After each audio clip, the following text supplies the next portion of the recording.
Salut tout le monde, j'espère que vous allez bien. Alors, on se retrouve aujourd'hui pour un nouvel épisode sur un serpent qui est extraordinaire. Mais avant tout, j'aimerais remercier les personnes qui se sont abonnées, qui ont liké, partagé et commenté la chaîne. Franchement, merci infiniment à vous. On est à 71 abonnés, j'ai plus de 2000 vues en un mois sur le compte Squamcore.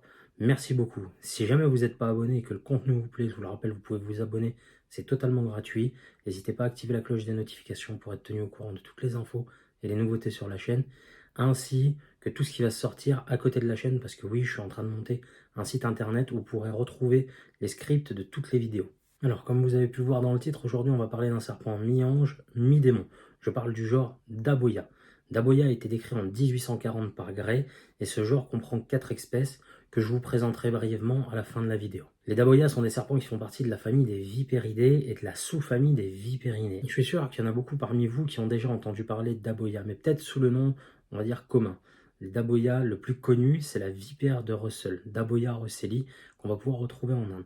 Mais je vous la présenterai en fin de vidéo comme je vous l'ai dit. Les 4 espèces de ce genre vont se rencontrer en Afrique du Nord, au Proche-Orient et en Asie. Les Daboia, en fonction des espèces, vont avoir une robe qui va être grise, brun, brune claire ou foncée. On peut apercevoir sur les spécimens de Daboia qu'il y a 3 lignes de taches qui courent tout le long de leur corps. Ces lignes de taches sont généralement plus foncées et bordées de noir et de blanc. Les Daboia sont des serpents qui apprécient particulièrement les milieux secs et ouverts. Donc on va pouvoir en retrouver dans tout ce qui va être les prairies herbeuses, buissonneuses, les forêts clairsemées, les plantations à proximité des activités humaines, mais on va pouvoir aussi malheureusement en croiser en plein dans les villages qui bordent ces prairies, et c'est là qu'intervient le premier problème que pose cette espèce. Et si vous avez déjà regardé mes précédentes vidéos, j'abordais déjà un peu le sujet, mais pourquoi est-ce qu'on retrouve Daboia si proche des activités humaines? Et bien tout simplement parce que nos activités vont attirer les proies de ces serpents. Daboia, dans son milieu naturel, va se nourrir de rongeurs, d'oiseaux, de lézards, voire même d'autres serpents. Toutes ces proies vont se concentrer là où ils vont trouver de la nourriture, c'est-à-dire au niveau des activités humaines, à côté des plantations, enfin tout ce qui va être réserve de nourriture, tout ça. Donc forcément, Daboia va venir chercher ses proies là où il va pouvoir les rencontrer le plus facilement. Et les Daboia sont des serpents ovovivipares. Alors c'est la première fois, il me semble, que je parle d'ovoviviparité, mais c'est tout simple, vous allez voir. En fait, la femelle garde les œufs à l'intérieur de son corps, où ils vont incuber directement dans son corps, et les petits éclosent dans le corps de la femelle, et elle met bas à des serpents sans pondre d'œufs. Voilà, l'ovoviviparité, c'est le mix entre la viviparité, donc une maternité, on va dire, sans œufs, d'accord, et une oviparité, une maternité après incubation des œufs en externe du corps. Venons-en maintenant au titre de la vidéo. Pourquoi un serpent mi-ange, mi-démon? Je vais vous l'expliquer en quelques points, en commençant par le côté démon.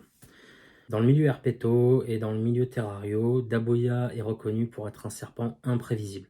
C'est un animal qui peut changer de comportement en un dixième de seconde et passer de la placidité à l'agressivité. Ça, c'est le premier point. Deuxième point qui fait qu'il a un côté démon. La puissance de son venin. Daboia a un venin qui est un cocktail hémotoxique, cytotoxique, neurotoxique et néphrotoxique. Donc pour rappel, hémotoxique, le venin va s'attaquer au système sanguin. Donc dans le cas de Daboia, il crée des coagulopathies, ce qui fait que le sang ne coagule plus, ça crée des hémorragies, d'accord? Cytotoxique, donc la cytotoxine va agir sur les cellules en les dégradant, on appelle ça la lyse cellulaire, et va permettre au venin de pouvoir circuler plus librement dans l'organisme, parce qu'il rend toutes les cellules perméables. Neurotoxique, tout simplement, va s'attaquer à votre système neuronal en bloquant les informations, ce qui va créer des paralysies des muscles, et notamment des muscles respiratoires, donc entraîner un coma et une mort par arrêt cardio-respiratoire. Donc voilà le cocktail auquel on a affaire avec ce serpent. La troisième raison, c'est la quantité de venin qu'il est capable de produire.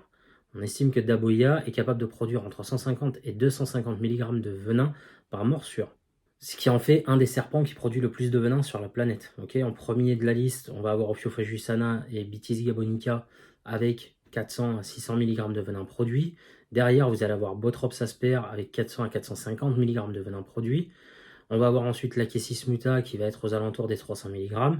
Et ensuite vient Daboia, qui fait partie du top 5 des serpents qui produisent le plus de venin. Quatrième point, et là j'ai été étonné et même effaré, c'est le nombre de personnes stupides qui manipulent ce serpent à main nue. Alors je sais pas, il faut être très bête, très stupide pour manipuler un serpent aussi dangereux. Surtout que quand on sait que ces personnes vivent dans le pays où vit ce serpent et connaissent sa réputation. Je veux dire, là, on pousse la connerie très loin. La majeure partie des cas de morsure surviennent lors d'accidents. Donc une personne qui marche sur un serpent ou qui en mettant la main derrière un meuble ou dans un pot tombe sur un serpent. Mais ceux qui se font mordre parce qu'ils manipulent, j'ai envie de vous dire, c'est bien fait. D'accord? Vous avez qu'à pas manipuler le serpent. Et le pire, c'est que ce serpent donne des signaux d'alerte comme quoi il ne faut pas le manipuler. Il est devant Pituophis, donc le serpent taureau, dans la classe des serpents qui émettent le souffle le plus puissant. Et en fait, c'est dû à ces deux fosses nasales situées à l'avant du rostre. Elles agissent comme des caisses de résonance. Donc Daboya gonfle son corps et expulse l'air par ces fosses, le son est amplifié et ça émet un son qui est reconnaissable entre tous. Et bien malgré ça, il y a des abrutis qui vont manipuler. Donc ça, c'est le quatrième point. Et le dernier point, c'est que à l'heure actuelle, il n'y a absolument aucun sérum antivenimeux efficace qui existe. Il y a un centre de fabrication de sérum antivenimeux en Inde qui travaille sur le sujet et qui est en train d'essayer de mettre au point un sérum polyvalent. Mais à l'heure actuelle, le traitement d'une morsure par Daboya, Russeli ou même tout autre Daboya est symptomatique. Les hôpitaux vont traiter les symptômes les uns après les autres ou les uns avec les autres. Et là, le souci, c'est que toutes les personnes ne réagissent pas de la même manière à un traitement. Donc forcément, on a des personnes qui vont bien réagir et qui vont s'en sortir, et on a des personnes qui vont mal réagir, voire ne pas réagir du tout, et finir par mourir par envenimation de Daboya. Donc voilà pourquoi ce serpent a un côté, comme je dis, démon. Maintenant, on va passer au côté angélique de la bête. Parce que oui, même si ce serpent fait énormément de morts, il sauve beaucoup plus de vies que ce qu'il fait de morts. Ça réside dans le fait que son venin est utilisé dans les laboratoires d'analyse pour détecter tout problème ou toute pathologie liée soit aux phlébites ou aux thromboses. Alors, une thrombose, une phlébite, qu'est-ce que c'est? C'est un caillot de sang qui va venir se loger dans une artère et la boucher.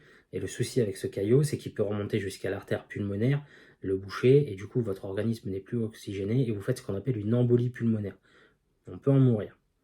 Et le deuxième cas d'utilisation dans les dépistages, c'est pour la détection du lupus. Le lupus, c'est une maladie auto-immune. Donc en clair, votre corps va se combattre lui-même. C'est une maladie auto-immune qui n'a pas de traitement à l'heure actuelle, mais on peut vivre avec si on suit un traitement en accompagnement. D'accord? Et le venin de Daboya, en fait, est utilisé dans les analyses de sang pour voir si on a un ou l'autre des problèmes. Je vais vous l'expliquer en essayant de simplifier au max. On vous fait des prises de sang, d'accord? On les envoie au laboratoire et pour vérifier que tout aille bien, on prend des enzymes qui sont sécrétées par le venin de Daboya, ok? On les met dans les petites fioles de sang et on voit s'il y a une réaction ou pas. S'il y a une réaction au venin, ça veut dire que vous avez beaucoup de chances de ne pas être atteint par la pathologie que l'on cherche, donc thrombose ou lupus. Si par contre il n'y a aucune réaction au venin, ça veut dire qu'il y a de fortes chances que vous ayez contracté une des pathologies. Donc là, on pousse les analyses plus loin et on voit ce qu'il y a qui ne va pas. Donc ça, c'était pour vous la faire en très bref pour que vous puissiez comprendre. Donc ce venin va sauver littéralement des millions de vies chaque année parce qu'il est utilisé dans les protocoles de dépistage de ces deux pathologies dans quasiment toutes les parties du globe. Et c'est quelque chose qui m'a scotché. En fait, on donne à ce serpent une image diabolique parce qu'il est imprévisible, parce qu'il a un venin hyper toxique, parce qu'il tue des personnes, Mais de l'autre côté, si on regarde dans la balance, il sauve plus de personnes qu'il n'en tue. Donc, j'ai envie de vous dire, ce serpent n'est pas si terrible que ça. Bien évidemment, il ne faut pas le manipuler, bien évidemment, il ne faut pas le déranger quand on ne sait pas ce qu'on fait.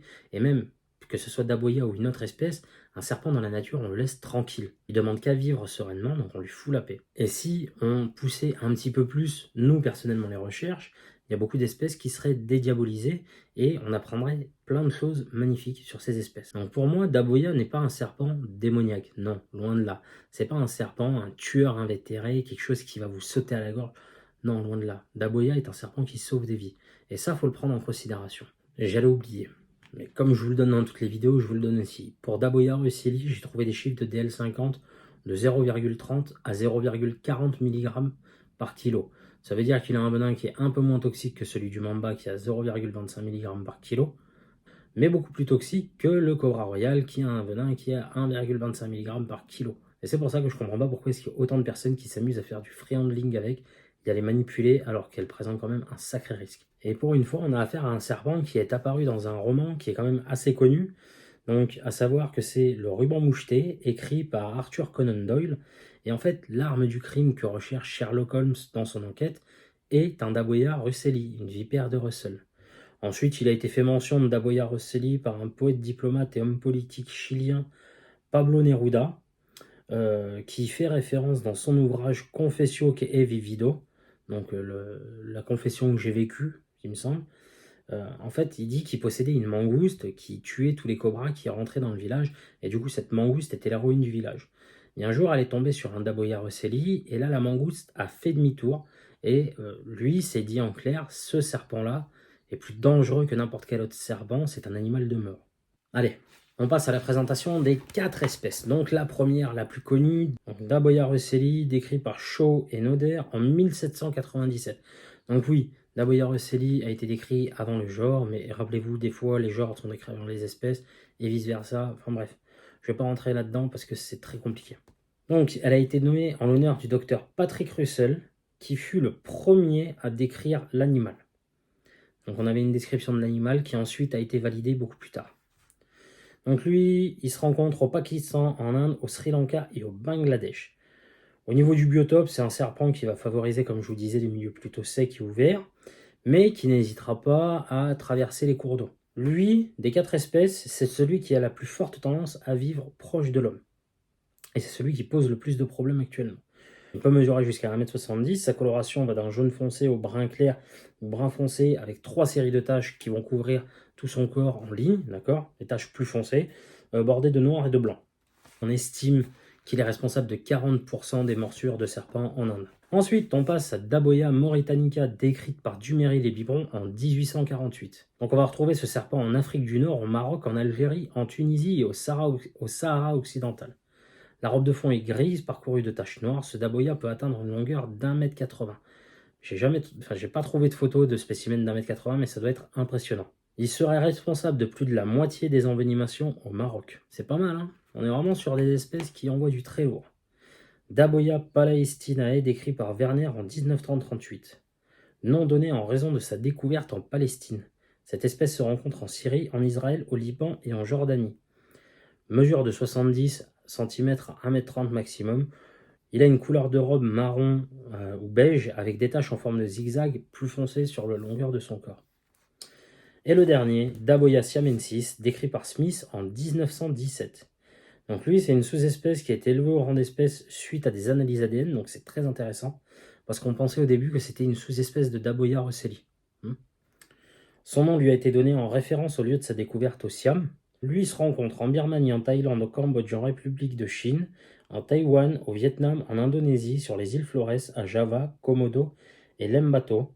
C'est la seule espèce de Daboia présente sur des îles. Voilà les amis, c'est la fin de cette vidéo. Alors j'espère qu'elle vous aura plu. Moi j'ai pris plaisir à vous présenter ce genre qui est un de mes genres préférés. Si jamais vous avez des questions, n'hésitez pas à les laisser en commentaire, j'y répondrai.